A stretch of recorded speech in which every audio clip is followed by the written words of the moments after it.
finesse behind me. Do it live! We will do it live! Oh, Arjuna totally is listening to this right now and cracking up. I'm Dylan. Lobster alert. We are at New Hampshire. Lobster for the winner. I've got a dog named Lobster. I'm already the winner. Doesn't matter. What we're going to do, we're going to go back to the broadcast group of guys. I don't know why I was so confused there. We'll go back. Evan Pasoko, Jonathan Burke, they're on the call along with me, Hugo Louise. You might hear his production voice, and Arjuna Kankipati. May he rest in peace. All right. We'll get in here. There's a lot of elevation changes out there. I think the cup cars are too big to like realistically do a real race there. But when you like dick around on the sim, it's fun. I love taking these big, bulky stock cars to all like the non-maintained rovals at all the tracks. It's good stuff. I feel like what New track? Hampshire invests going back New into Hampshire. that Okay. course. It could do like an IndyCar doubleheader if it wanted, like Milwaukee Mile did a few years ago. Yeah, I love it. I think it's a great layout. Oh, going up the hill is amazing. Got one outside. Like going into the Outback. Yes. High, clear high. The Outback that is the Northeast. Yes. Yeah.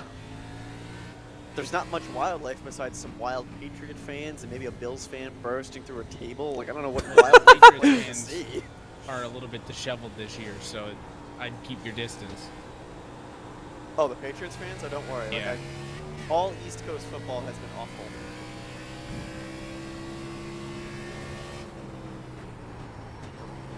What's the best team in the East? I think, like in the entire East Coast, I think what, the Steelers and the Bills, and that's it. Everyone else sucks. Who would have thought that the Bills would be the best? I kind of wanted them to be the best. I had two of the players on my fantasy team, and you know, it's good. It's good. They've been good. A little sad that the Bears are probably going to get just a 7th seed playoff spot and get routed by the Saints in the first round, but that's fine.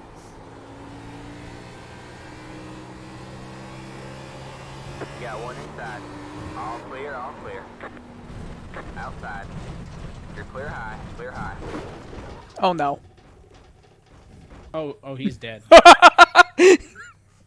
Oh, no. Did you just lose it, or you did? Yeah, I just lost it. There was traffic, and my lap was going to be screwed anyway. So for future reference, just spin into the field instead of going down Oh, into the yes. tires. It makes a very... quiet for anyone else, by the way? Or is it just me? I'm just not talking that loud, because we're not... So I've realized, guys, I'm not as fast as I thought I was going to be. Oh, they started going faster.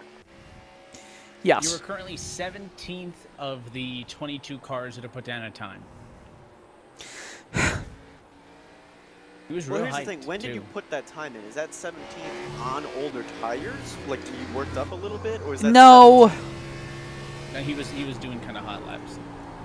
I'm trying to watch what Danson's doing. Okay, so he's sliding a lot more than I am. He's a lot more comfortable with just sliding. Do we have your webcam for today, Dylan? You should. Oh, hold on. Hold on. You can see me, right? And I look okay? Yep. I need a haircut before next week. Oh, mine? There we go. Evan, do you want my hair? That's a little weird. I don't know if you can see what's going on. This corner is just not... I don't know. I'm slightly longer hair, brown version of Justin Bieber from the 2012. I used to have the beaver cut. One though. minute, remaining. Don't search Okay, it up on the internet, so- but it exists. What I will Danson now stalk appears your to be Facebook. doing is just... What Danson appears to be doing is just basically me, but more comfortable.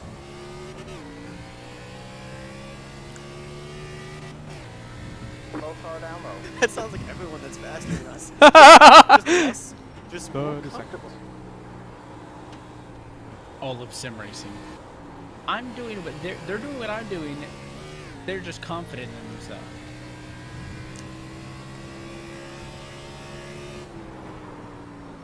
Alright, 15 seconds silence.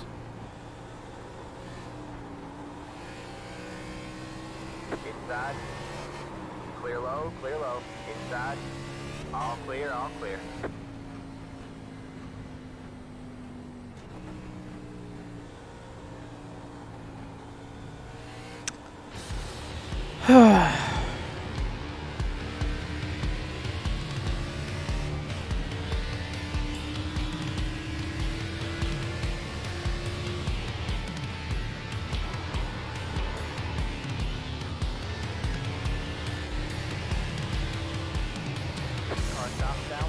Live tonight from the virtual New Hampshire Motor Speedway, we say good evening, sim racing fans, and welcome to round 6 of the 2021 Real Sim Racing IRAPS Winter Series.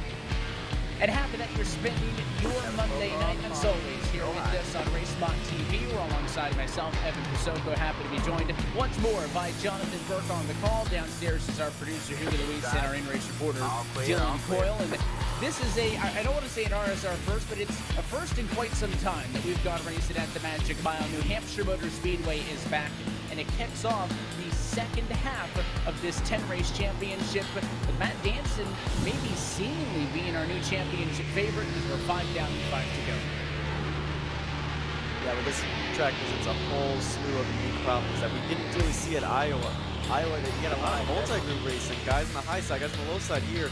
It's really one lane, and it's going to be really tough, I think, for some of these championship favorites to make moves and manage if they do fall behind. So let's say Renaj and Dancer are both outside the top 5. They're going to have to work their way up through the field.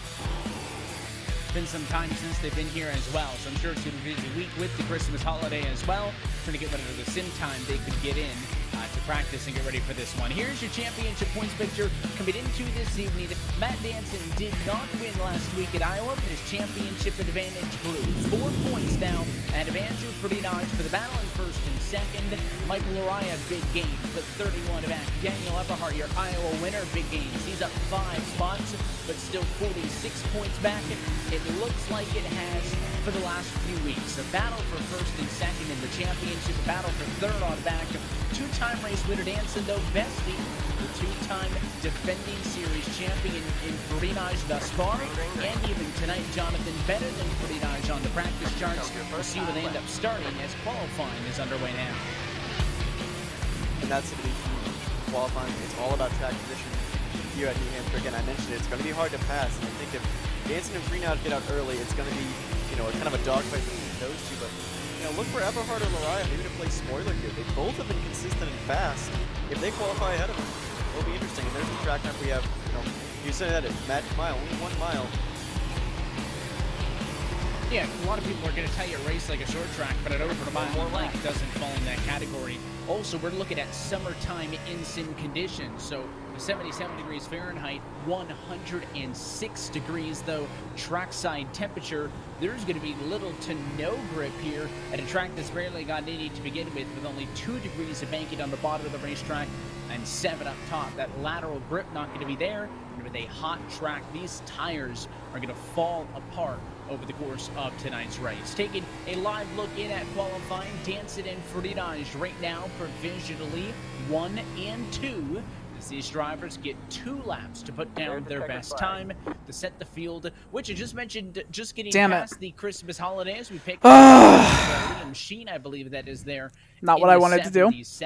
Literally screwed myself 4 tenths. And happy holidays as we get that's bad. Year. But it is a small field tonight as well. Man. 26 of 45 eligible drivers driving tonight. That should go up in the final 4 weeks of the season. But because it's kind of a weird week mixed in between 2 holidays, that smaller field size could open things up at a racetrack. Man, with 43 cars would race very differently than it will tonight with 26. I don't know what it is. A little bit easier, and I think for some guys that are been towards the rear half of the field, this kind of be a blessing in disguise. Like, hey, we can kind of wait it out and ride through this race and see if we can maybe move up the field with some other contenders being absent. Only 26 cars. It's not going to get too crowded, but it's still a full. I stress myself out way too much. Typical fixed series race, so still going to be lots of action though. Here's Daniel Eberhardt, your race winner from the Iowa Speedway, and of course wanted to fight for a championship in this like he was able to do in the Cup Series. He'll go to 4th on the board for the moment, with his best lap time just being logged of a 31:002. So we'll continue to see if anybody else can get all the way up. You see, Dylan C. Jones didn't I'm take legitimately time in practice upset. at all, so not really sure what to expect out of the 11 car. Oh. Could be easily a top 5 or top 10 competitor. So let's see what the 11 can do. Yeah, that's going to be a concern definitely for the 11. You know, you need a lot of practice time, especially at a track like this that it's so different. As he gets into That the won't wall do instead it. of 4, yep, that's what a lack of practice time is definitely going to do for you. So that lap's not going to count. He's not even going to get the slower lap time because he got into the fence. That lap time is deleted, so that doesn't count at all. And now he's going to have to try to get whatever he can. So that's it. I think Dylan Jones, in fact, that was the end of lap number 2, so he will not get a time in qualifying. Part of me thinks that may have been intentional because he doesn't queue so often. Maybe he just wanted to get a feel for it and then hit the wall so that nobody knew what his lap time was. But he was out there, so maybe he did want to queue. He'll be, at best, 22nd on board with Kyle Kamer, somebody else who's trying to get a time down in queue. Kamer did go in practice. He was 5th best. Let's see what he can do. Not a lot of time left, by the way. Only 15 seconds, 14:13. So he's got to get this lap in. I hear score 1 for the Dylan R coil instead of the Dylan C. Jones. Is that a score 1? I'll beat him in qualifying because he didn't get a time. I suppose anything's better than a 0, so yes. Okay. Oh, man. And I will update you as well that at the moment, it looks like you're Alright, ahead man, in the we're wall going green versus next Sheets time. battle. I do know that. Viewers posted with all season long. So we'll update on that as this one goes on. There's all our onboard cameras, including Dylan, the bottom left. We'll be looking in with Ross Cato, Gary Weaver, Matt Mara, and more as the race goes on. But let's go trackside and take a look at your Real Sim Racing starting grid. And pole position for this one belongs to the points leader. Matt Danson will bring us to the green flag alongside his championship competitor. It's Andrew Ferdinand in 2nd. Sam Nieto, Daniel Eberhardt at a double up on row 2 to be 3rd and 4th position, with Braxton DeWeese in a top 5 spot. Michael O'Reilly will start from 6th position. Jeremy Miller 7th, along with Eric Sanford in P8. And back on row 5, Dominic Cow and Kyle Trudell are your top 10. Ross Cato and Jaron Weinmaster line up Nothing worse than for a top 10 finish. screwing up qualifying. I felt the Chinsky in the 03 lines up 13th. Felt like I had a lot of confidence. Is in 14th. Nick Mara and Matthew Mara sharing row 8, 15 and 16. Michael Kitchens in the 30, Garrett Heston in double 0, Gary Weaver in the 99, and Dylan R. Coyle rounding out the top 20. And the last driver to take a time in queue is Kalis, that put in 21st position, so the provisionals belong to 22nd Dylan Jones, 23rd for Kyle Kamer and Stephen Price in 24th, Steve Durham and Steve Soa at 25th and 26th position with no times. That is a look top to bottom of your starting grid. It's powered by IRAPS. IRAPS is changing how you Okay. find virtual wraps for iRacing. Go to IRAPS. First race with the load cell break. You can get on track with some pretty hot paint schemes courtesy of either their custom paint building tool or you can get some totally customized artwork as well. Danson, though, has stormed onto the scene in a debut season here at Real Sim Racing. He has put it to Andrew Ferdinand, winner of 2 of the last 3. Ferdinand's last race win came at the end of November at Richmond, who at that point had the championship lead. 5 races down, 5 races to go, and maybe one of the best battles for an RSR championship in front of us in quite some time. We're happy that you're spending your Monday evening with us, as always, here on Race Spot TV. The base car down and in. It'll be Matt Danson's field to control as we say, let's go racing from New Hampshire. Got one inside. All clear, all clear.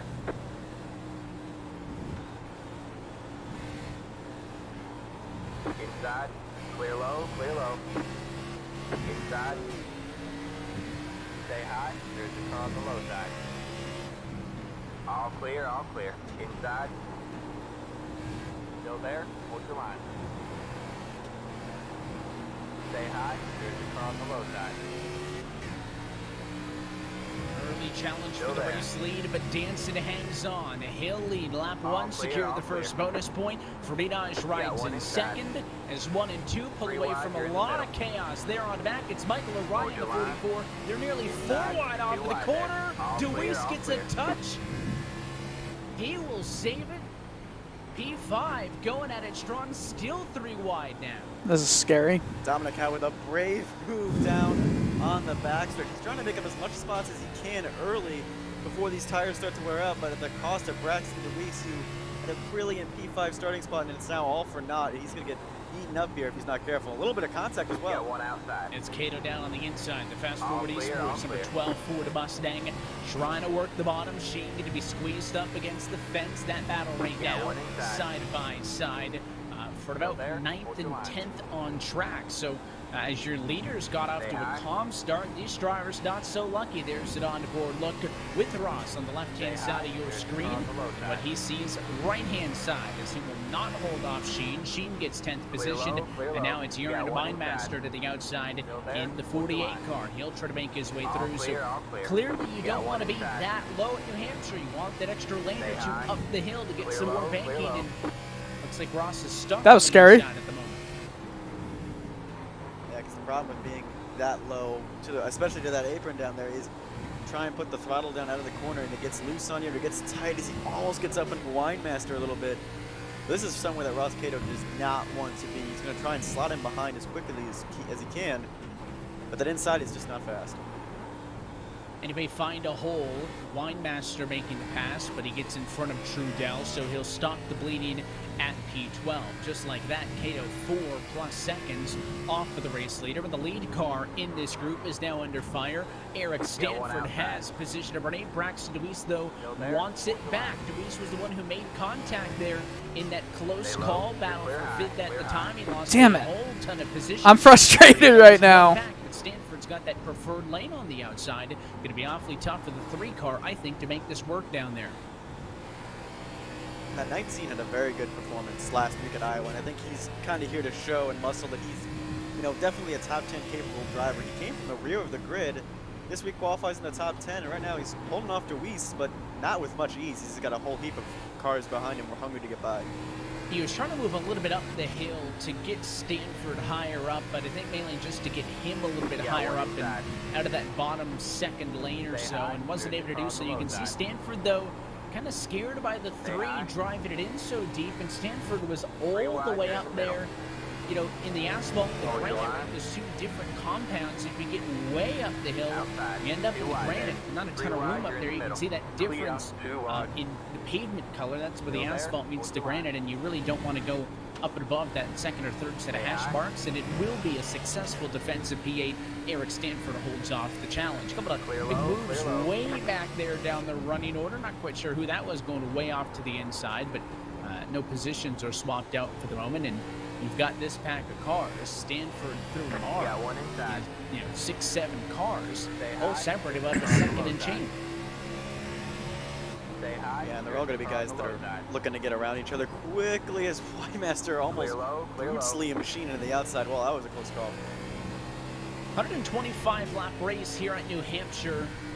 Kind of like most of the races in this Real Sim Racing IRAMS Winter Series. Not marathons, but not sprints. And we were talking to pre-race about what we thought was going to happen strategy-wise. These drivers all have 3 additional sets of tires in the pit stall. So if there are yellows, there's going to be ample opportunities to get those changed, and they're certainly eating them up early with all these side-by-side battles. There's an onboard look with Matthew Barra. He is up 1 position from where he started, but if the cars up the road keep doing this, he may have an opportunity for some more. You're looking on the left-hand side, that's Cato's number 12. The side-by-side roadblock is the 03 of Leszczynski on the bottom and the 77 of Sheen on the outside. And Leszczynski going to make the bottom of the racetrack work that time in 1 and 2. I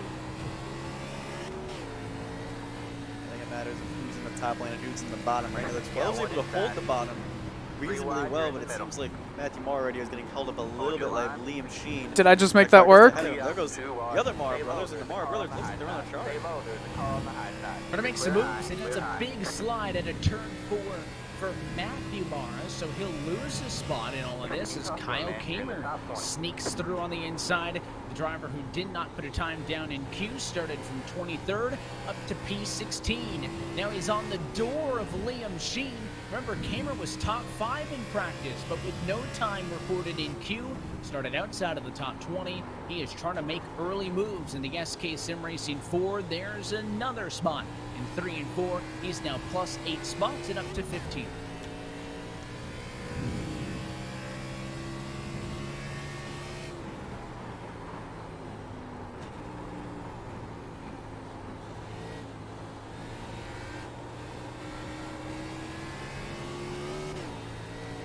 Nearly into the fence that time was Sheen at a turn number 2. Further up the road, Michael Araya is under fire by the number 2 of Sam Nieto. He just passed him for 4th. Nieto is trying to come back at him for that spot, but unable to make a counterpunch this lap. But it looks like now Araya clearing. He is plus 2 positions, and that's basically all at the expense of Sam Nieto, who started 3rd but has fallen down to position number 5. Other than that, look at the separation up the road from Araya. Last time by, Araya was scored 3.6 seconds off of the race leader.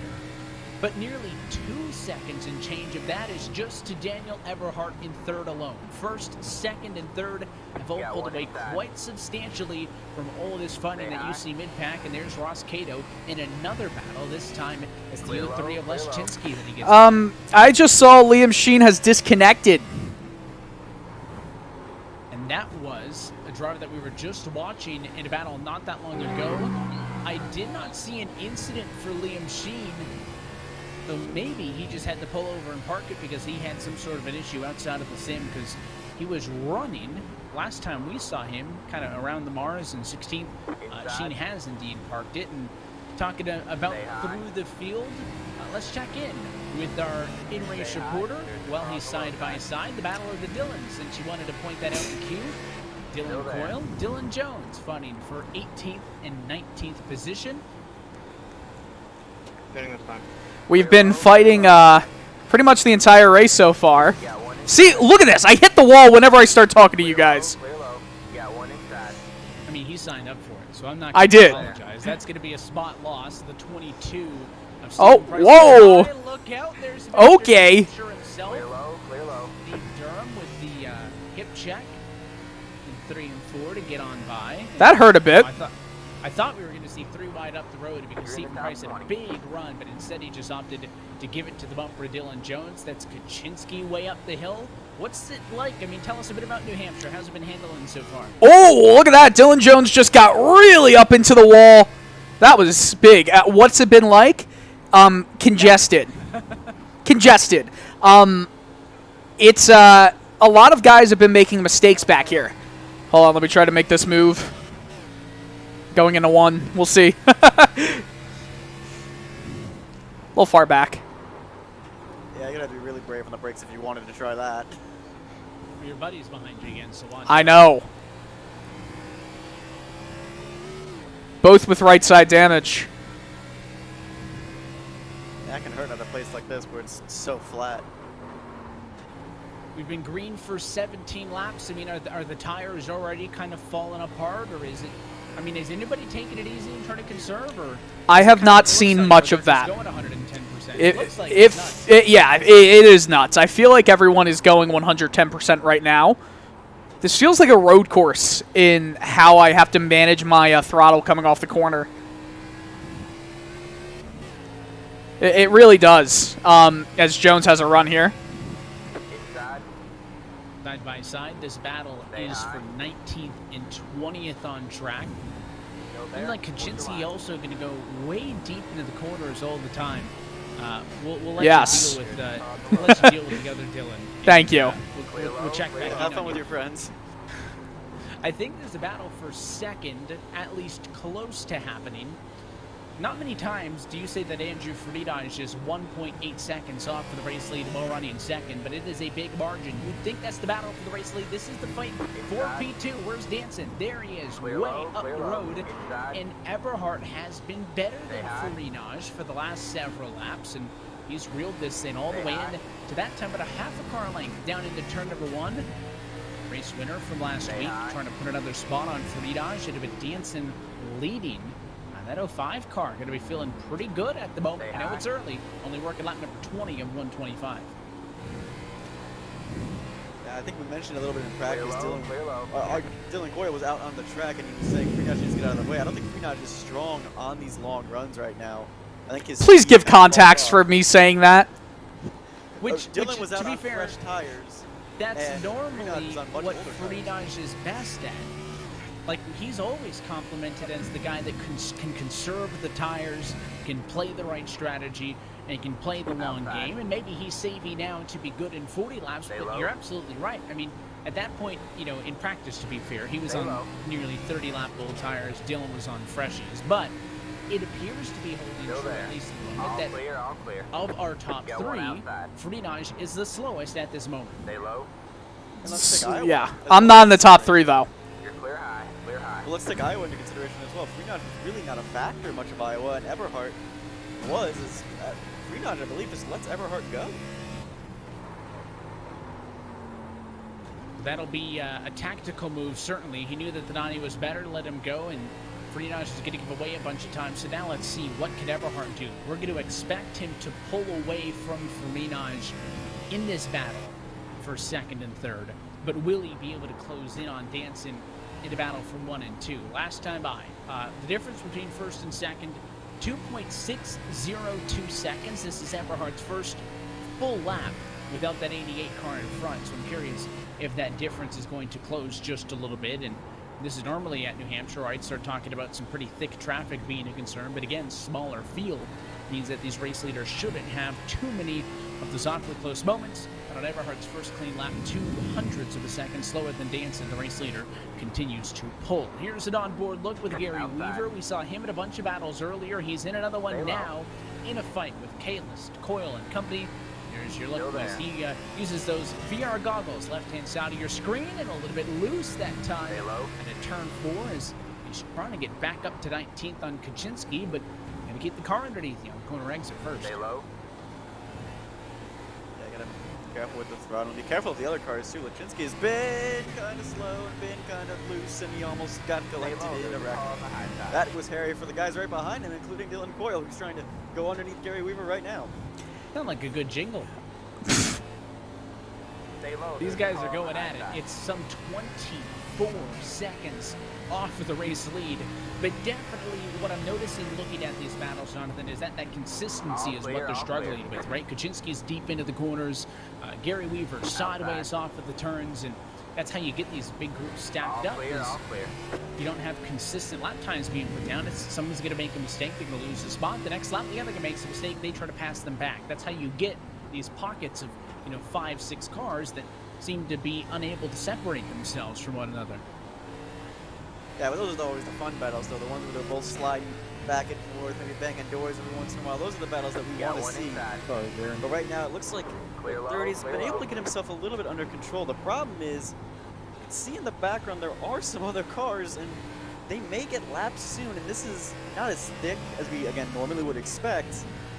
But it's still going to be an issue because there's not many much passing lanes for our leaders to go once they get this group, as Weaver goes underneath the 30 car. Race leader's going to be catching up to them. They're about 6 seconds behind. At the current difference in speed, they'll get there in probably 6 or 7 laps or so. And you can see the side-by-side now as Weaver nearly under fire by Kaczynski, but he does get the spot, so move Garrett to 19th. And that's a really low move. Wow, okay. 3. Matthew Mara drove it in real shallow. Bully Dylan Coyle out of the way. It works for the moment. He's got the spot. Dylan, you want to take that same entry approach next time? I don't want to damage the car. He's going really low, though, which is not a style I'd like to take. I was close to following Gary out of this pack, but I don't know. Kaczynski's been a little bit of a roadblock, and Mara, well, that was brash.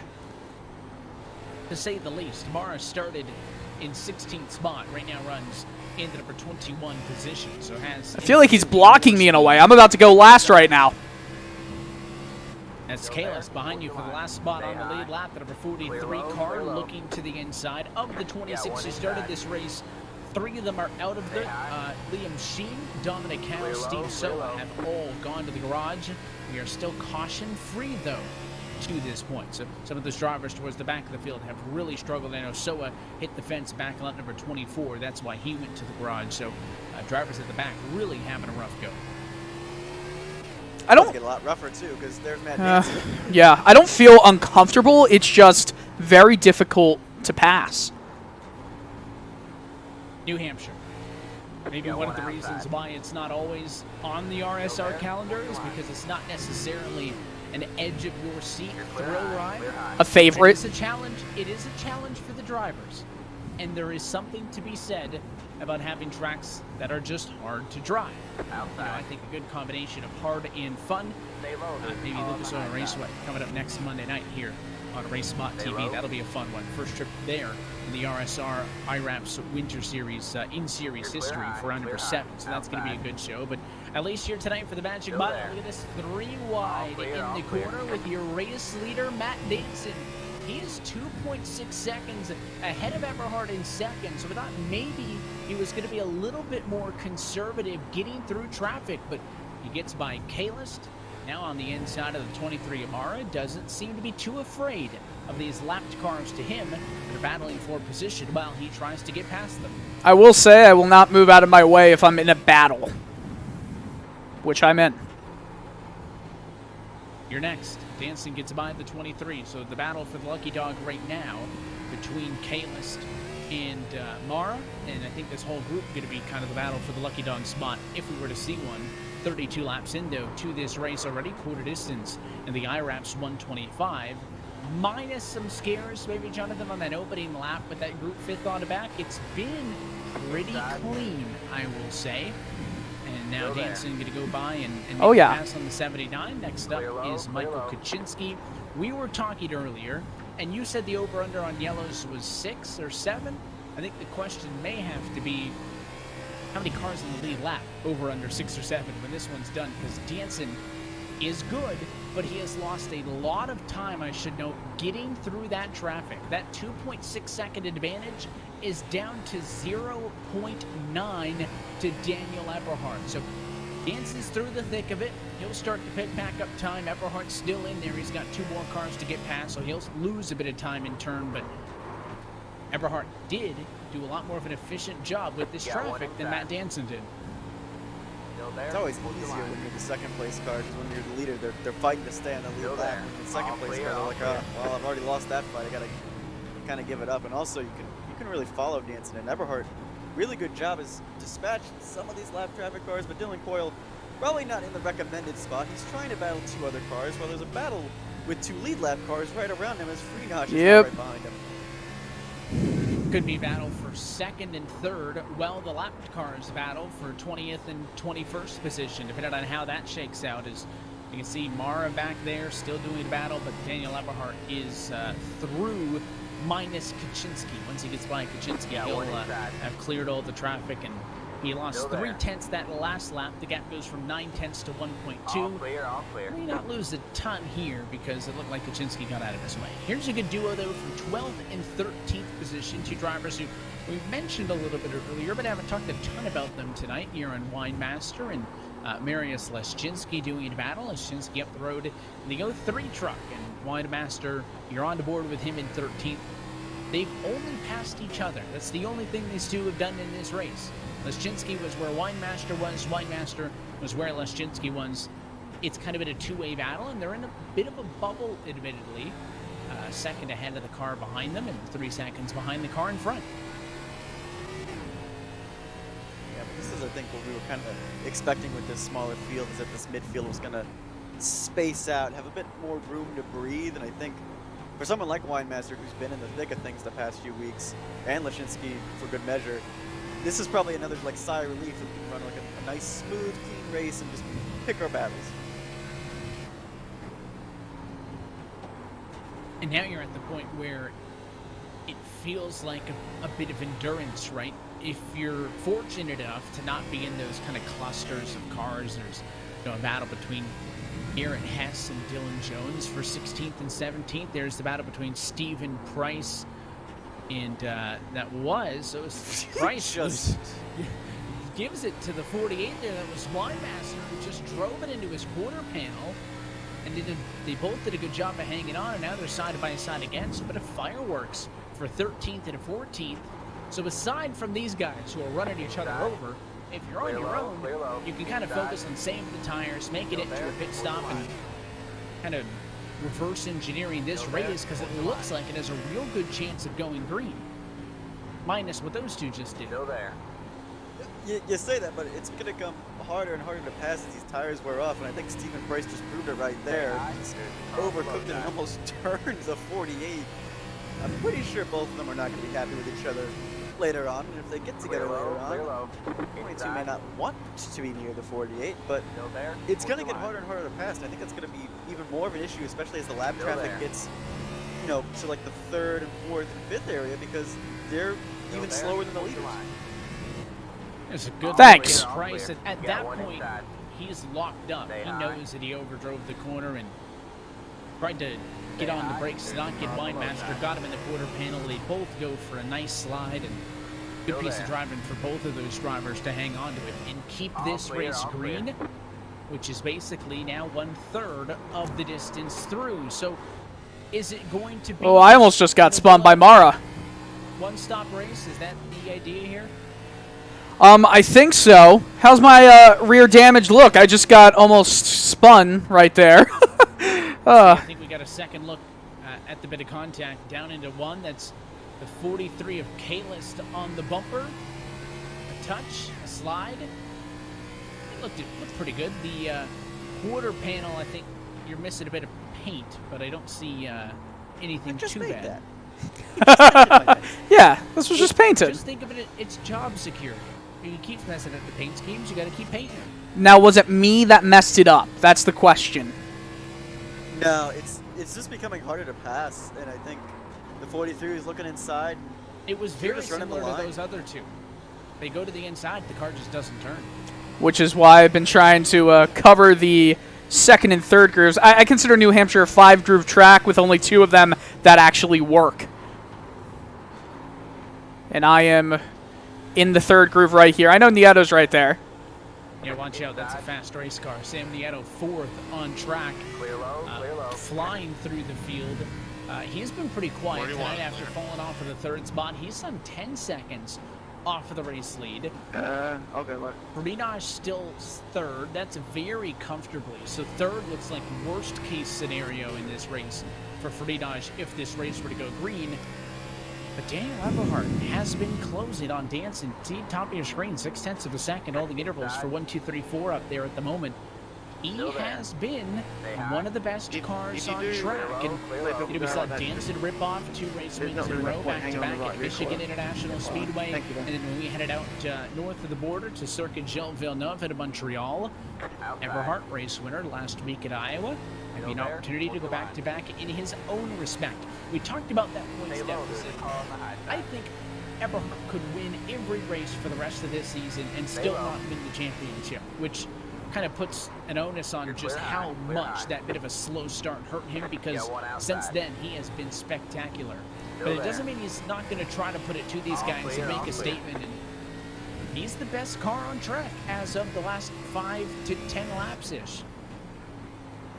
I think when we're looking both at the 05 and the 90, and when we've talked to him, when they've won the races and got on the top 3, Eberhardt sounds like he's really doing this for himself. He's trying to get better at tire saving. He's trying to get faster. He's trying to catch those front guys. He's really focused on making himself a better driver. And then when we were talking to Matt, he said, not considering him a championship contender kind of hurt him a little bit. He wants to put a statement on this season. And right now, he is. He's been the dominant car so far today.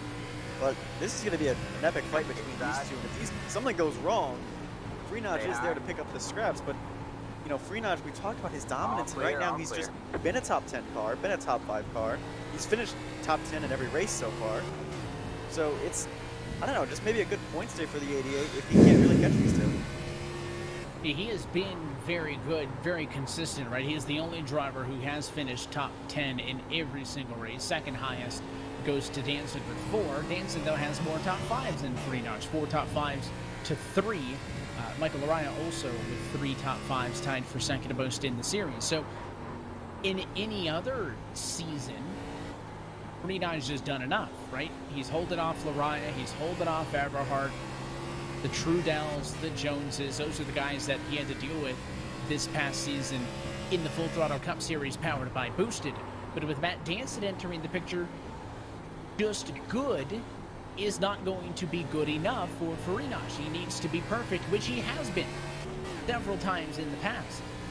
He won this championship last year by more than 100 points to the next driver in second. He is not going to beat out third in the points by more than 100. So the difference maker is Danson here. He is pushing Freenage to be better, but it's not just Danson 1 and Freenage 2, right? Eberhardt's outrunning him. So I don't know what Andrew Freenage needs to figure out, but his hopes of a third straight Winter Series title get more, you know, kind of bleak and bleak as the weeks go on. Well, I think it's everyone looking at that 88 and going, how can we beat him? How can we get faster? And you know, these races are broadcast, and people race in these races and save the replays, and you have to learn and study, you know, what makes their car better. And the car has changed a lot too. Different tire models, different, you know, tracks have been updated in the series. It looks like Eberhard is getting closer to the 05, and it's going to be an intense battle going into 3. Looking to the inside in turn 3 at lap 50, but Danson will not cut him a break. Now Eberhard drives it in a little bit harder. We've seen how tough it's been later in this run for cars to make the bottom stick. The outside should be better on the runoff of 4, and it is. So Danson defends the battle for the race lead for the moment. Eberhard drops 2 car lengths back, but he overdrove it. Danson way too deep into 1. Eberhard alongside. Opened up the door, slow off at 2, and a new race leader at lap number 51. Daniel Eberhard to the point. All clear, all clear. It's just a matter of time. That 90 car has been lurking. It's been closing and closing and closing. Finally got him in this lap traffic. Could still put Eberhard in a bit of a bind. Going to get around Winemaster in the number 48 machine. That'll put the 17th placed car 1 lap down. And that puts Garen Hess as the last driver on the lap, running in the number 16 position at the moment. But Eberhard clear of Danson. Now we'll see if he pulls away from him at the same rate in which he closed in. And in theory, looking at a one-stop race now, with 73 laps to go on the board, we're up 10 laps away from midway. That's when the numbers would say to come down and pit. So maybe Danson, Freenage, somebody else goes for the undercut to get a bit of time. Maybe that'll shuffle the remainder into the second half of this race. Picking up a fight with the 22 of Stephen Price, fighting with Mariusz Leszczynski. Price just made the pass on him for P12.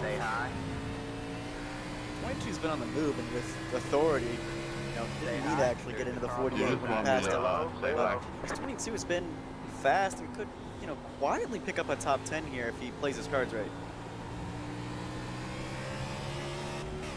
Leszczynski's been in this area of the racetrack all night. Remember a little bit earlier we were talking about the battle that he was having with, I believe it was the 12th place starter, Yaron Winemaster, who's kind of now fallen way off in the back. So at least he's been able to be more consistent than that. But clearly Price, who's been very quiet tonight, admittedly until now, did a very good job of saving and conserving that race car as he started 24th and is up to position number 12. That plus 12 is second best only to Kyle Kamer, who's gained 13 spots and runs a few spots ahead of him in position number 10.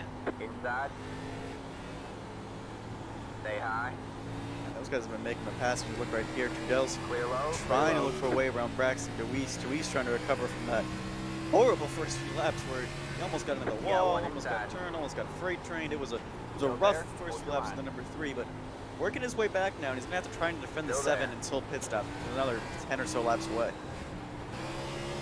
All clear, all clear. Oh, and a big slide just off of the corner there for Dylan back there in that Yep. battle for 21st and 22nd. But we're watching a battle between Deweese and Trudell here. Trudell on the move, Deweese kind of stationary, but Deweese was in some of those close moments early in this race. And Thinking about pitting Trudell wants very to make soon. moves. I mean, this is the part of the track where there's positions to This is be had, bad. right? We talk about how far ahead first and second are. Here comes Trudell to the inside on Deweese, and he will make the pass, give him position number 6, so clear him off the 4. And there's more to be had for Trudell here. Second up the road is Lariah, another 2 seconds is Nieto, but again, that's kind of it, because then that's where you hit a big gap.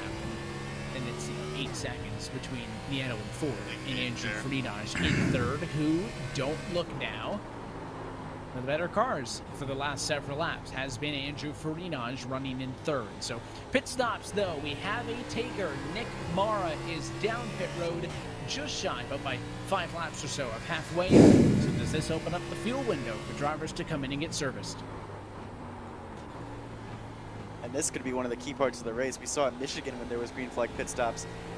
The race was decided on when Danson and Freenage were pitting, and they almost got into each other. So this could still, prove very, very valuable, especially since Danson has not been dropped by Eberhardt. Eberhardt was faster, but Danson's still lurking in the mirrors.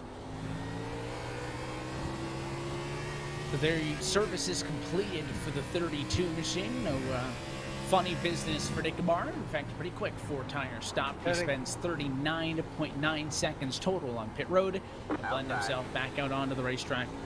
Not bad. You lose a lap basically, and maybe a lap and a half, lap and a quarter when you consider getting down to speed, getting up to speed. So you're not going to lose a ton by coming down to pit road. But you're on board with Danson. He has not allowed Daniel Eberhardt to pull away. First and second separated by 0.4 of a second. Last lap better than the 2 cars up the road was Freenage again, keeping the gap from 3rd down to 1.4 seconds. And it's funny, only Andrew Freenage could have run 3rd in a race, and us sound all doom and gloom upstairs, right, Jonathan? I mean, anybody else would kill to be a top 3 I would. weekly in this series. Add Dylan to that list as well. And he's good on the long run, so I'm never going to count him out. It's 4 points coming into this evening. Even if they finished as they run now, it would be a minimal increase. I think it would still probably be single-digit differences into the next round. If Danson runs good, 9 points, 8 points, whatever, is a lot. But like what happened to Freenage earlier this year at Montreal, 1 bad cycle exchange, 1 speeding penalty, 1 wreck, right? I mean, any moment can make Should I pit her yet? Not. feel a lot smaller than it would be if everybody runs as we expect them. So that's why we're not calling nothing until we hand out the hardware at Las Vegas later this year. More pit stop takers. Number 48 are at Yaron Weinmaster. Once Daniel catches up. Chinsky and the Maras on pit road. So a handful of drivers in, but no race leaders. Next time by, we will be halfway home from New Hampshire. Back here. No reason. I'm talking about Freenage, we're talking about 3rd place, it's almost like a doom race for him. It's not. It's like when in Formula 1 we talk about Lewis Hamilton not winning, almost. It's just something that we haven't seen in a while. And I think why it's key is that for the past few weeks, Danson's been nickel and diamond Freenage, getting those few extra points, that 1 extra position. Because right now, that's really where most of that difference lies. See the big pack on the right-hand side of your screen. That's all behind the 03 of Marius Leschinski. But they're going to gain a handful of spots because of all those cars down pit road. Michael Lariah is down, so is Ross Cato, so is Jeremy E. Miller. A lot of drivers in for service from the back half of the top 10. Who makes the move first up front? If Freenage needs an instant 1.6 seconds, does he come down? The fall-off has been just under 2 seconds. It's been close to 1.7 to 1.8 seconds. The lap times they are running now, that longer, slower than what they did at the very start of this run. So in theory, Freenage could pit a lap earlier, get the undercut, and get the track position right away. Matt Danson could do the same thing. So does somebody make one of those plays from the top 3? As Eberhardt, far better that last lap, actually now pulls a little bit more on Danson, but you're on board with it. It's going to matter where they come back out in traffic as well, because you're going to want to use these fresh tires in clean air. You're not going to want them to overtake traffic or to overtake cars that have already pitted. You're going to need them right away.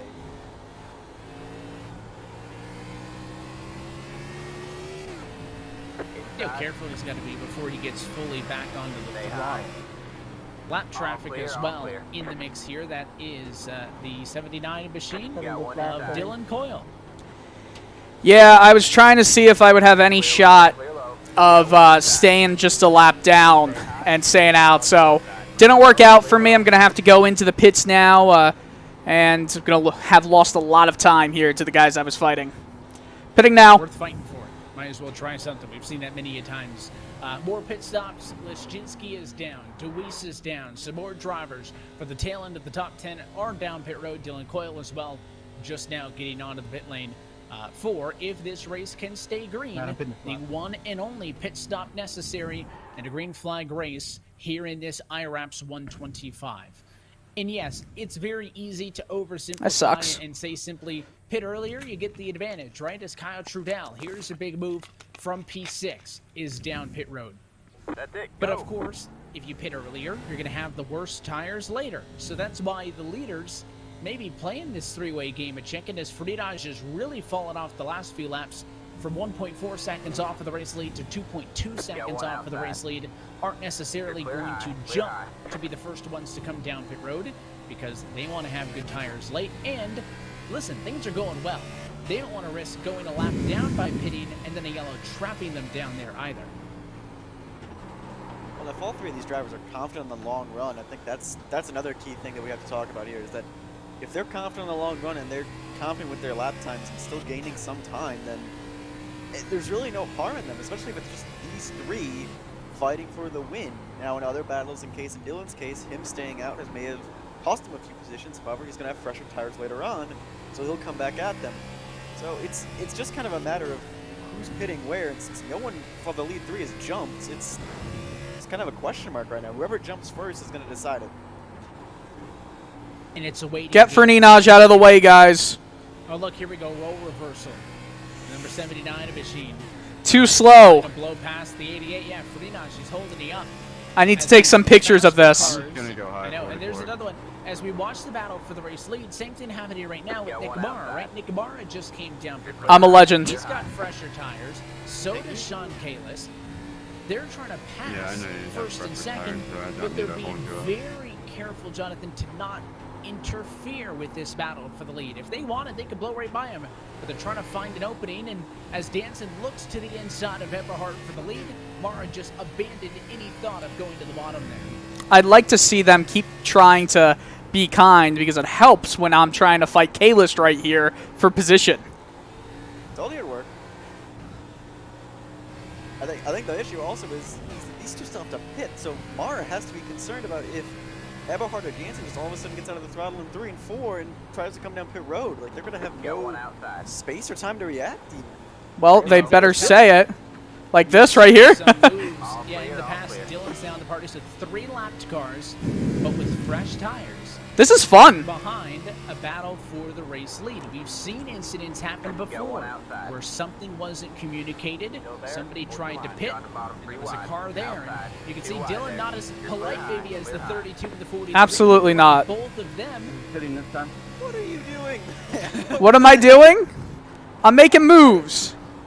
I'm surprised you're not like on the out of your seat of it. Like, he just went over 3 wide Stay low. and then basically brake Stay low. checked the There's a ball on the high 32. side. I'm trying to get laps back here. I think you've been used up a bit tonight as well, so I'm not sure how inclined you're going to be to be polite to some of the other lapped cars. Given plenty of room, though, to Danson, who you're by. Daniel Eberhardt, not quite. He's still there down the back, but he'll clean that up in 3, although he got quite the run off of the corner, so you don't want to be in between an Eberhardt and Danson sandwich. Still there. I don't. I'm going all the way to the bottom to give them the most room, but yep. I'm not playing games. I'm back in 22nd. I'm not playing games, guys. Dan Nieto's down pit road from position 6, so more of your lead cars start to trickle down to the pit lane, and you have inspired these other lapped cars to make moves, because now Nick Mara has made a pass on Danson. He now has to get around the 90, and that third car in this trio was. You got Lariah back there, you've got Kalis, so Lariah's making more aggressive moves, but he is, only 1 lap down versus 3 laps down for Kalis. So you got lap cars to the inside, to the outside of the leaders, and there it is. Danson to pit road. What a slide, but I think he made speed. Vin Diesel would like to phone call him and to audition for the next Fast and the Furious movie. That was an incredible save by the 05 machine. And got it right down to 45 miles an hour pit road speed right at the Eberhardt line. is pitting in. Time. By locking that up, Daniel Eberhardt is going to respond to the pit stop by Danson, saying that he's going to come down pit road over the text chat. There's a slow-mo look at Danson's sideways move, and honestly, a real good job of not even locking up the tires. So Danson on pit road, 4 tires into fuel. He is off and away. 37.3 seconds on pit road for Danson. Only 14.9 seconds on the pit stop. That was very efficient. Now let's watch Eberhardt. Right-hand side, while we track on the left side where Danson's going to cycle out to. Yeah, I don't want to waste tires. I'm really enjoying not being the slowest out of everybody on track. Don't It'll look all down, the flip. 05's on fresh tires. It'll all flip in about 40 laps. Yeah, I know. For Eberhardt, 38.2 on pit road and 15.2 in the stall. And there it is. Danson passing Eberhardt on the pit cycle and will cycle back and around him. So that 1 lap difference for the moment puts Danson back ahead with that 9 division of Daniel Eberhardt after they were nose to bumper for the battle for the race lead. Not everybody has cycled through quite yet, though. Still waiting on Farinaj, Kamer, and Jones to come down pit road. A big bonus point has been secured by Andrew Farinaj, I should say, by staying out beyond Daniel Eberhardt and Matt Danson and leading a lap. So he'll get 1 bonus point, and maybe now saying over the radio that he is coming down pit road. Once he, Kamer, and Jones pit, the race lead will cycle to Kyle Trudell, who was one of the first lead cars who came down pit road.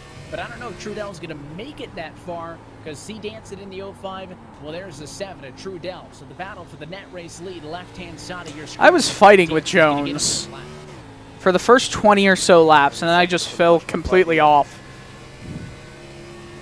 They'll drag race down the back straightaway, but the bottom's going to work just oh so good for the 05. Give the spot to Danson. He is now up to position number 4. It's the highest of the drivers who have already pitted. You can see Farinaj in the stall, right-hand side of your screen. He is getting his service. Kyle Kamer, new race leader, yet to pit. Dylan Jones yet to pit. Everybody else has been down except for Gary Weaver in 17th. I cannot wait for Danson and Eberhardt and Trudell to fly by me. They're not going to be nice to me now. Alright, I'm pitting. Kamer in from the race lead. He makes his stop at the completion of lap number 79. Dylan Jones. Oh, he didn't even tell us. That was real time. With you directly behind him, Danson there as well, and he almost drove himself into the pit road wall, but didn't get it down to speed. So everybody has come to pit road for service.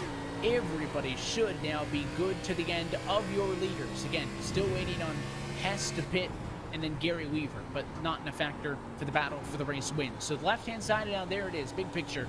This is the battle for the race win at New Hampshire. 45 laps to go, this time by basically even on tires. What a battle between Danson and Eberhardt.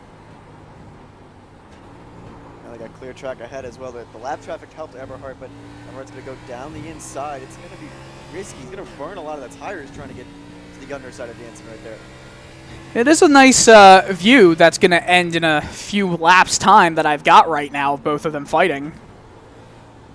And you've got P3 Trudell behind you. Something else to note with how long Farinaj stayed out. Farinaj fell to 8th in the running order, just got past Cato, so he's up to 7th. Farinaj is 7.8 seconds off of the race lead.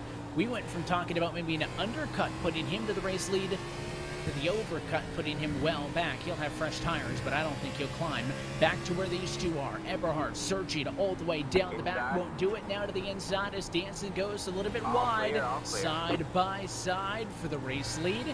There's traffic up the road. Danson trying to hold the outside strong.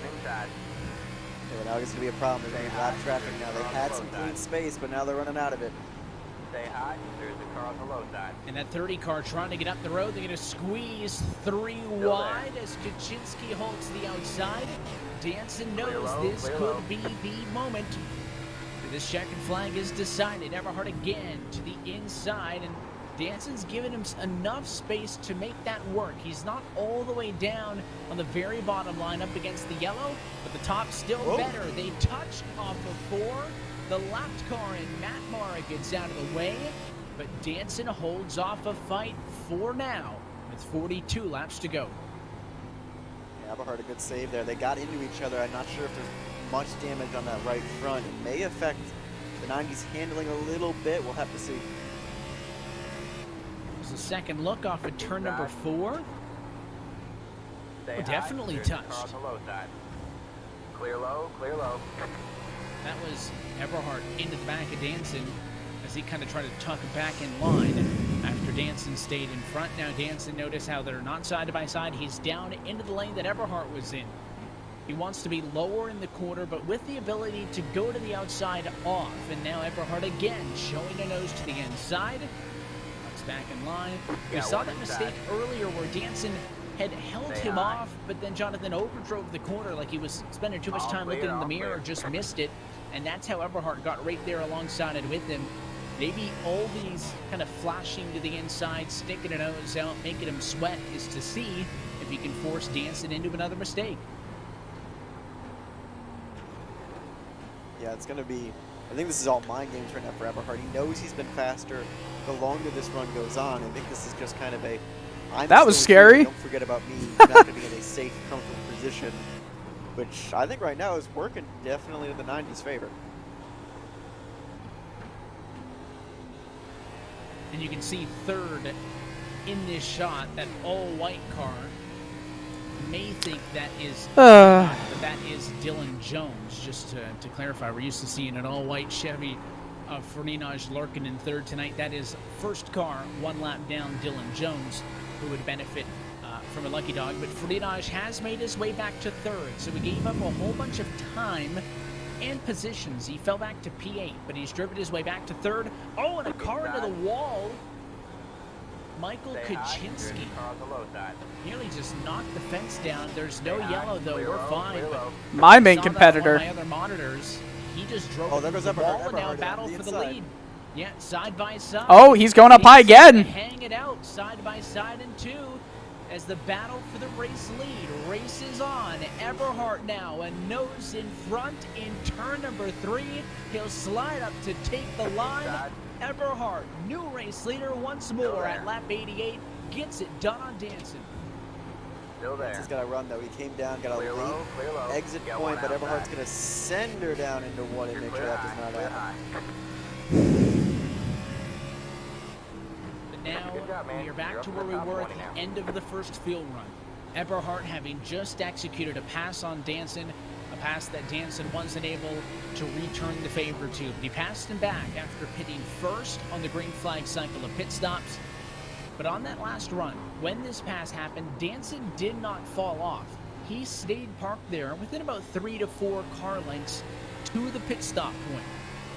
This is a much longer run, 35 to go to the end. When that pass happened, it was closer to 15 or 10 laps, the pit cycle. So Eberhard, in theory, getting better as this race goes on and should be able to run away with this as long as he can kind of resist the urge of pushing to get some intervals now at the expense of burning up the tires, because 35 laps to go is still more than half a fuel run.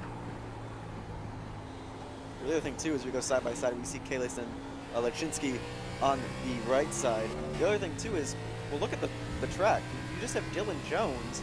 That's pretty much it for what the cars are around him right now. By the end of this race, they're going to catch lap traffic again, or at least pockets of it. So that may still play in Danson's favor as the 30 gets up into the wall again. This may just be trying to limp home.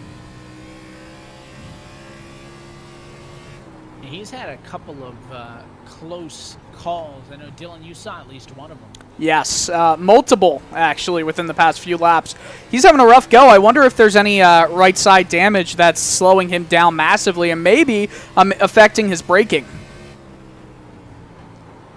He has some damage as well, so every time you miss the corner and get into the wall, things are only going to get worse and worse as you kind of pile that damage on. Just looking at some of the intervals, good battle 5 and 6.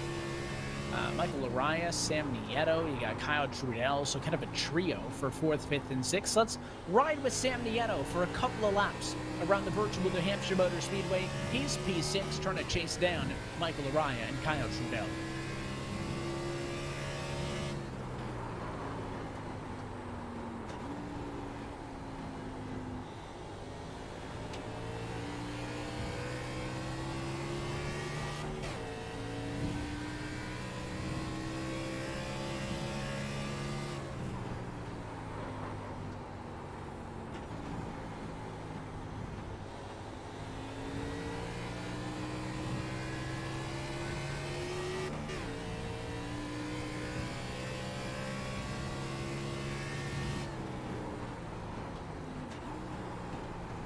First time I'm actually getting to run some laps with pretty much no traffic around me.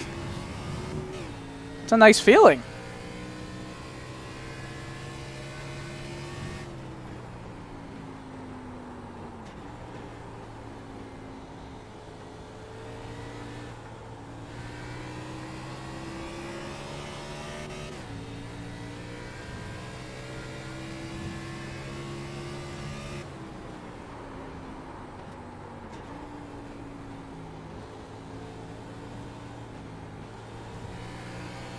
Inside. Stay high. Stay high.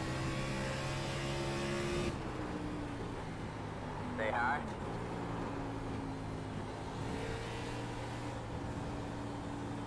Stay high. All clear, all clear. Easy does it when he made that move. That to was get uncomfortable. around, the last Whoa. position there with Michael Araya, but maybe a little bit longer of a run needed to catch up to Kyle Trudell there. Last couple of laps, the advantage has been in favor of Nieto by about a tenth or 2/10 as Nick Mara back down pit road. He's only Yeah. there for 38 laps. I was trying to chase He's him. back in. So there's a spot for you.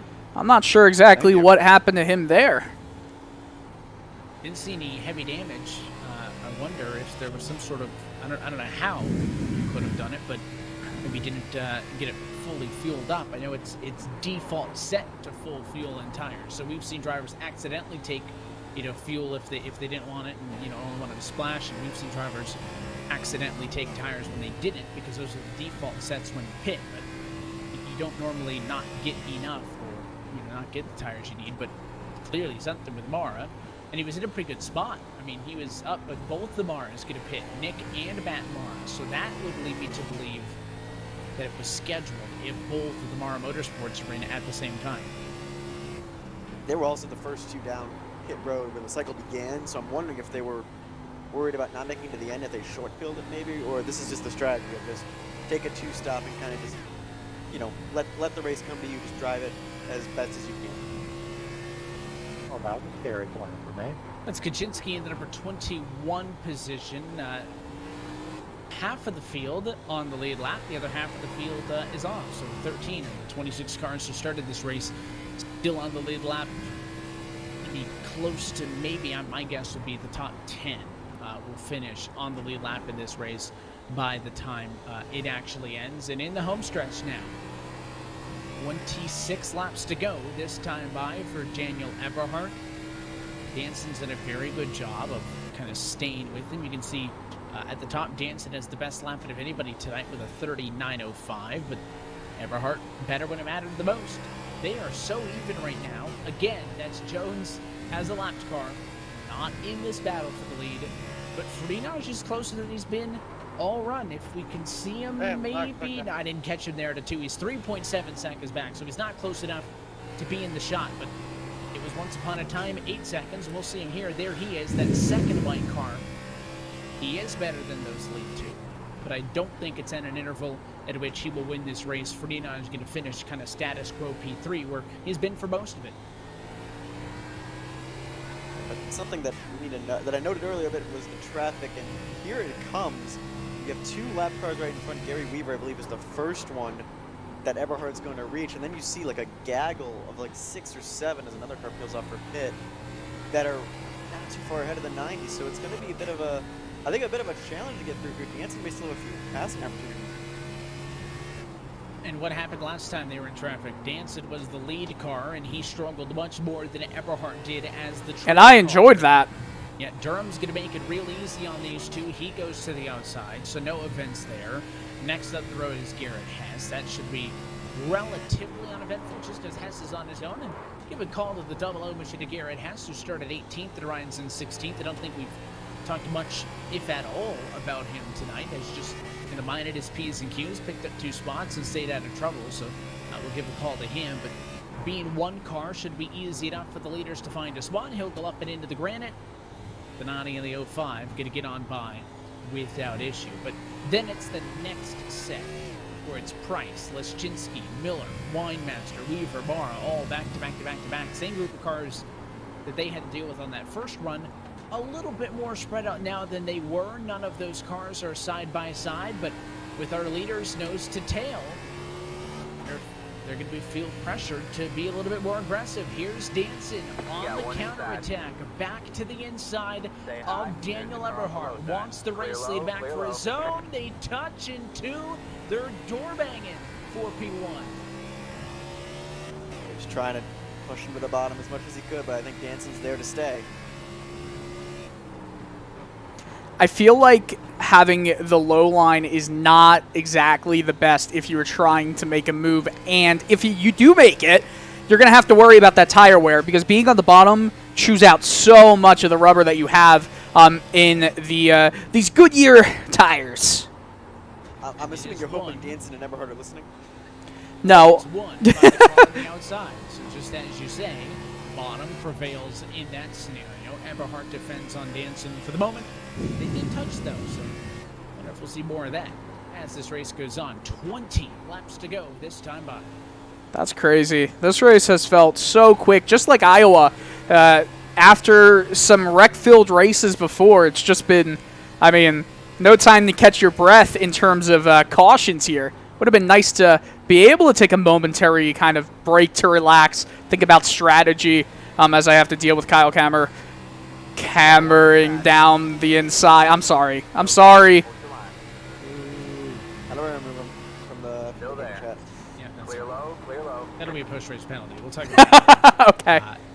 in the post-race review. Good news is, after talking about incidents and reviews and stuff, after a messy race at Montreal, it wasn't ugly, but there was a lot of drivers who struggled, and in that race, everybody got a penalty point if they had more than 10 incidents. There was a lot of drivers kind of on the hot seat with some penalty points, but pretty clean race, all things considered, at Iowa. Caution-free so far here tonight. A lot of drivers getting themselves off the naughty list just in time for the holiday season. Of course, you don't want to accrue too many of those. You get 6, you're parked for a week. I'll say it tonight because I feel like there may be some names going on that list after our trip to IRP next Monday. How many do you need to get coal in your stocking? I know Christmas is already passed, but are you going to give out any coal? We'll have to retroactively go back and hand it out. I feel like we're going to need a lot for that race. I go back to what I said earlier, right? New Hampshire, not a short track on paper, but races like one, but 20 laps to go at the it's a line. tough track for the drivers. Not a thrilling track all the time to look at. At Lucas Oil, don't matter what happening, there's going to be excitement. If it's a good battle for the lead, if it's the guys in the back trying to kill each other, whatever's happening, that'll be the show. And it's our first trip there Hey, Matt, to let the me know short when track you get my just bumper. outside of Indianapolis, so you're going to want to watch that one. But tonight, at least, it's been a great race. Caution-free through now 109 laps of competition, and a battle throughout all of it. At no point I'll tonight get your as a ball. race leader had an advantage, I think, bigger than about 1.6, 1.8 seconds. It has all been in touch. Danson is sideways off at turn 4, coming to 16 laps to go, trying to not let Eberhard get away. And there's that traffic let you know up when the I'm right road. here if you're They close. are starting to fight with one another. Winemaster and Price doing battle. It could be tricky for these lead cars. And those two have been doing battle before, and those two almost turned each other before, so Pretty sure that's going to be a bit of a heated discussion as Winemaster almost blocks the 90 machine going into 3 and 4. This is going to be difficult for Everhard to get around now. Can I Count just 1, 2, 3, 4, 5 cars that they're going to deal with. Can I just say, Nick Mara, what an unbelievable call, because he just blew by me. Remember, when he went into the pits, he was 3 seconds in front of me. I have not gone into the pits. Now he's about 4 seconds in front of me. So, what a strategy call there. And I was actually looking at replicating that just so I don't get picked off here.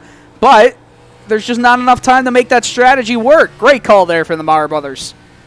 Good call by Mara Motorsports. He could get as high as maybe 17th might be a bit tough. So I think at 18th or so, going to be the place to be. And if necessary, if there's a yellow, he's only pitted twice. He still has the third and final set of extra tires. So it's not like he's gambling at all now. He would still be covered, just like everybody else would be, for a potential late race restart. And I say that only as we ride with Danson because of all that traffic up the road. They're going to have to deal with the 22 machine of Price, the 03 of Leszczynski, 27 of Miller, and that might be it. Don't know if they're going to get all the way up to Gary Weaver, who is 2 laps down in the number 21 spot. And this ain't slow traffic either. This is, like, a 22 is not a slow race car. It's been put in times close to Everhard and Danson, and it has been one of the biggest movers all night as here goes Everhard to the inside. And Danson has an opportunity. Does he throw it to the bottom? He thought about it, trying to go 3 wide and sneak to the inside of Eberhard, but can't make it stick. And it's going to hurt him here on the exit of turn 4. So Eberhard's lead will now grow to about 3 car lengths and 3/10 of a second. So Danson, they kind of forced that move. I don't really think he had a spot to make it happen. And now he's going to have to make up what he gave away. 11 laps to go next time. There's still a little more traffic in front, but now that Eberhard's a bit clear of Danson, he has an easier time getting around, but there's still always a chance for a caution. You know, 00 and the 48 are close, and don't see Jones had a really tough move on that 22 just behind them. And kudos to Dylan Jones. He's been actually keeping pace with the 05 and the 90 much of this run. Thought you were gonna say kudos to Dylan Coyle. He gained 1 spot from where he started this race. That's wishful thinking. When's Dega? Yeah, well, we got a couple of Degas coming up. We got Throwback Dega on Wednesday, and an Icebreaker Winter Series on January 18th, second last race of the regular season. On board with Jeremy Miller, here's the battle between he and Leszczynski for 11th and 12th position. It's a battle for position and for the final spot on the lead lap. So this will be an awfully tough duo for the leaders to get through. There's a bit of a shot. Leszczynski giving it to Mulford. Yeah, if you don't have any positions in front of that And change, the Here iRacing comes right Everhard. passage. careful out your shoot. The bump and run, and I think the 03 is going to want to do it now while the 90 and the just 05 are about to. behind him. See, as Eberhard is on them, there's nowhere to go, especially when that 03 Leszczynski was looking on the bottom to make a move. And Eberhard has pulled on Danson, so he can't blow it here. He needs to get by these cars without losing too much time. And on board with Danson, look how Danson closes. It's a roadblock in front of Eberhard, nowhere to go. Here comes the 05 now. 27 got in the wall for good measure, and now it's going to be a bit dicey for the 90s. Not going to have the preferred high line. And now there's even a slower car. That's Kalis in the 43 that could complicate both. Oh no, that means he's coming up to me. Kalis gonna squeeze the 03. There's room on the bottom for the 90. Danson gonna follow him through. Oh, and they touch! Kalis gets hit into the door of Eberhard. The 43 car is sideways in 1. He hangs on. No yellow, we're still green. Danson misses it in turn 2. Eberhard stretches the legs again. And after a heart-stopping moment, first and second are okay. The difference still just 3 car lengths. Oh boy. There was just not enough room between the 43 and the 90 to make that work. I don't think they really realized how close they were to each other. Eberhard's trying to take as wide of a line as possible, keep the momentum. Here's the second look. It's the lapped cars right there they touched. That's fully into Daniel Eberhard. Not only did Kalis do a good job right there of saving that car to not bring out a yellow, but so did Eberhard. He could have easily spun.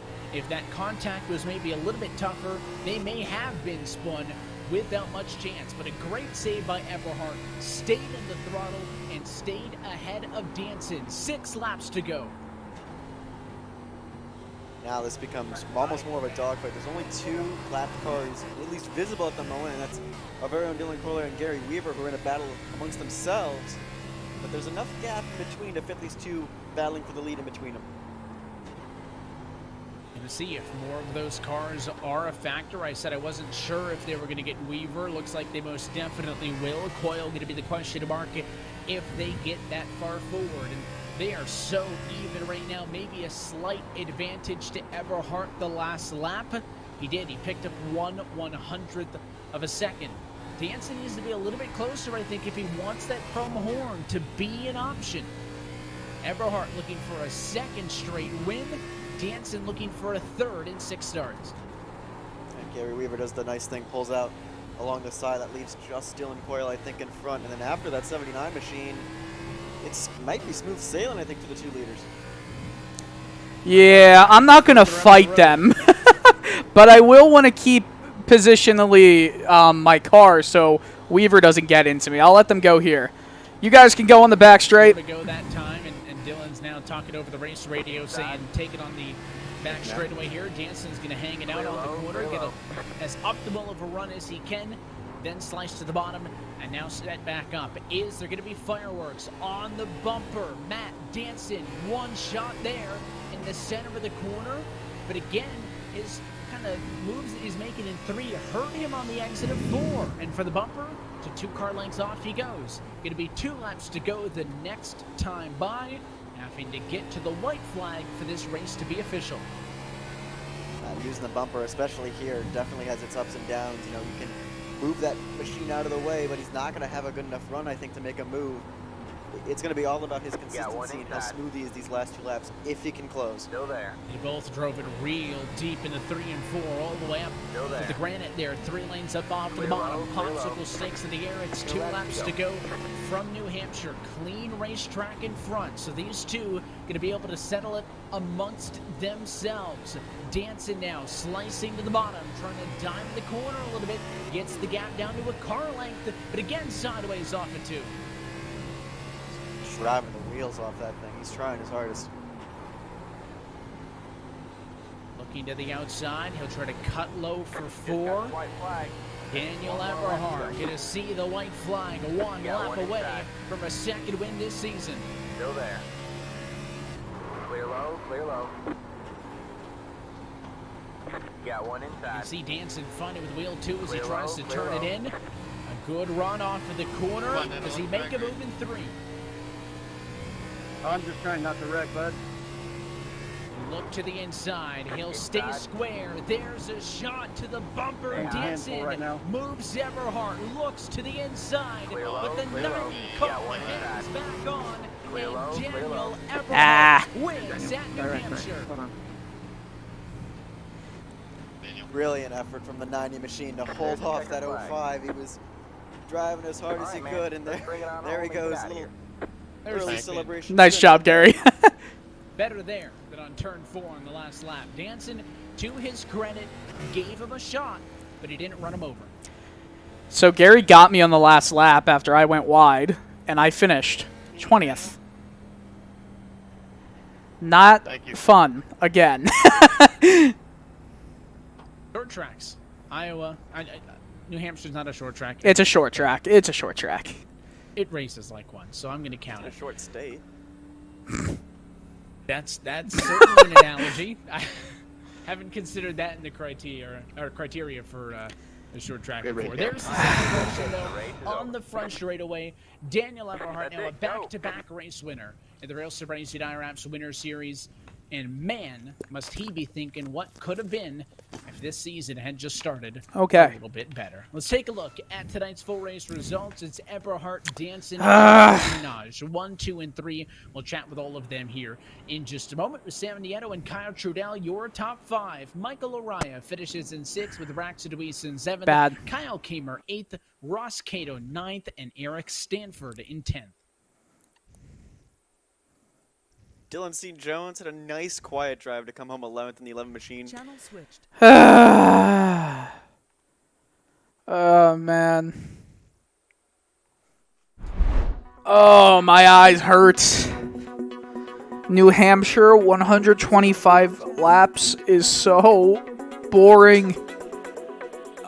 Oh, man. Not much speed there. Well, the good thing is I'm racing against guys who are way better than me, so I'm not awful. I'm just not in that that top point. But wow, okay, that was an interesting race. It was way more fun than Iowa, where I just was awful at. But it was also still going 3 laps down, losing it to Gary in the last lap. Qualifying position didn't help. Frustrating. But you know what? I think next week is Lucas Oil, which is another short track. I'm getting so tired of these short tracks. Where are the speedways? Michigan, I should have done better at.